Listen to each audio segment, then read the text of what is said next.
morning guys, good morning. Andito po tayo sa palengke ng Grotto. Ito po yung mga bilihin dito. Napakaganda mamili dito mga kaibigan. Ito po, tala mo. Napakaganda mamili dito. Diba? Kami para namamasyal lang, hindi mamimili. Yan. Titignan namin kung alin yung may pamimigay ba dito ng mga pagkain. Yan ang panalayan. Punta po kami dyan dito. Yan. Sa mga gulayan. Dito po tayo, no?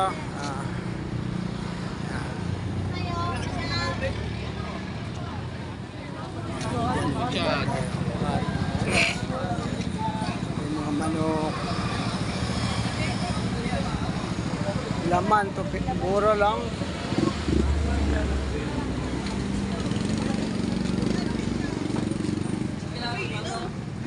Nagbaboy na yan sila kahapon eh. Sabay mga isdaan ma. Sa kabila, ayan o. Dapat pala pumunta muna tayo doon sa Pagkaano muna kilo, muna pa Ayan nga, magdadasal lang. Tara. Bago tayo, para din na tayo papasok mamaya. O guys, papunta muna ako kami ng simbahan. wala pa naman minsan, pwede ka naman.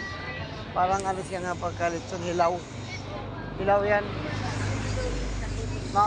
Ganyan nila, dala nila mana mo. Oo. Ganyan. O guys, pupunta na muna kami sa simbahan. Kahit konting dasal lang, mabawas-bawasan yung mga kasalanan namin. Dahil sa tingin ko, napakalaki ng kasalanan ko na sa isip, sa salita at sa gawa.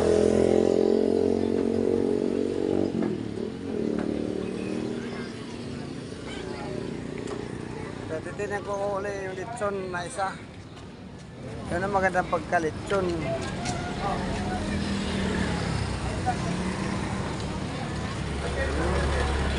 Guys, kita mo yan mga guys. Pagbalot na nakakamansi ma oh.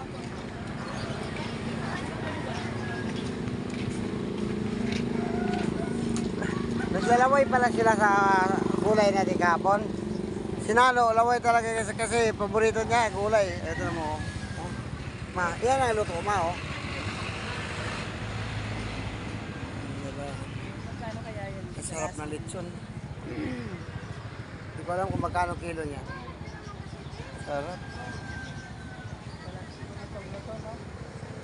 Kita niyo guys, ang lechon guys, oh, umaangat yung balat. Magkano kilo niyan? 800 po. 800.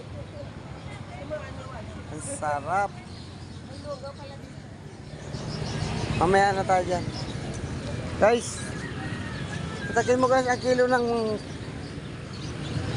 lechon, 800. Isang kilo. Kapiraso lang siguro yun guys. No? Kapiraso lang yun.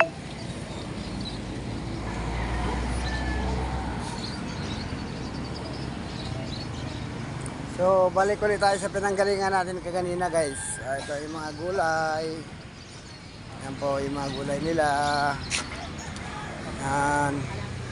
Kita mo guys, dito po tayo sa looban. Uli kasi yan. Dito po tayo. Papasok po tayo ng simbahan. Hindi pa nakapagkape guys. Mamaya na lang kami magkakape pag uwi. Mga tinda ng mga damit. Ayan guys, oh. Ay kinukusunada naman yung kasama ko ngayon, oh.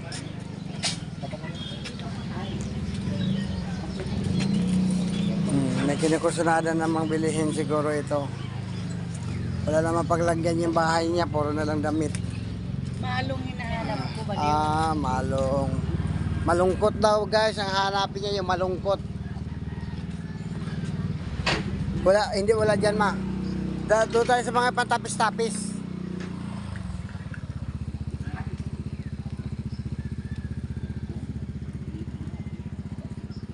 Guys, babaybayin natin itong lugar na ito guys. Sakit na naman yung ulo ko ah.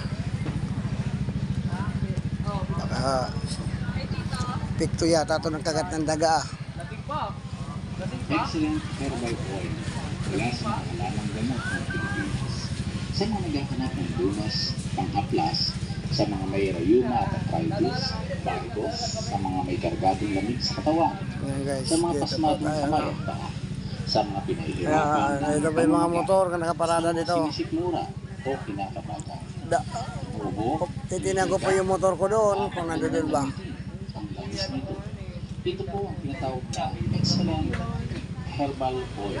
Tama yan guys. Piling halamang gamot ng Pilipinas na may mga patas at dagdag ng harap na bakit ang Pilipinas. Napakaraming uri Guys, ng mga herbal tato guys, oh, na tato. para sa mga high blood, kaplasan niya ng banaya at bato. Nakatulong na siya upang tumihaya ang inyong kumain ko po. Diba? Kaplasan nila. Ayan guys, hanapin mo kung nasaan yung motor ko dyan guys. Pinakalumang motor. Ayun. Hindi naman basta-basta yan guys. Kahit paano alagang-alaga. Yan ang motor ko guys. Oh. Yan po nga ang motor ko. Ito, ang dami ho dito guys. So, ayan o guys. Oh. Baho. May patay na daga guys. Yan. Ito guys, ang ganda niyan guys. Oh. Yan po guys. Yan. Tayo no.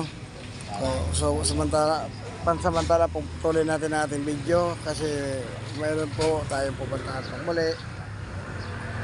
Guys, ano mo yun guys? May papakita ko lang ako sa inyo guys. Ayan o. Kita mo yan guys. Ayan o. Turi ng simbahang katoliko ng grotto. Ayan guys. Ang likod guys. Nanginig ang kamay ko guys. Ayan.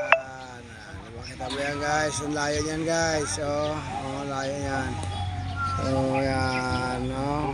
Maraming salamat.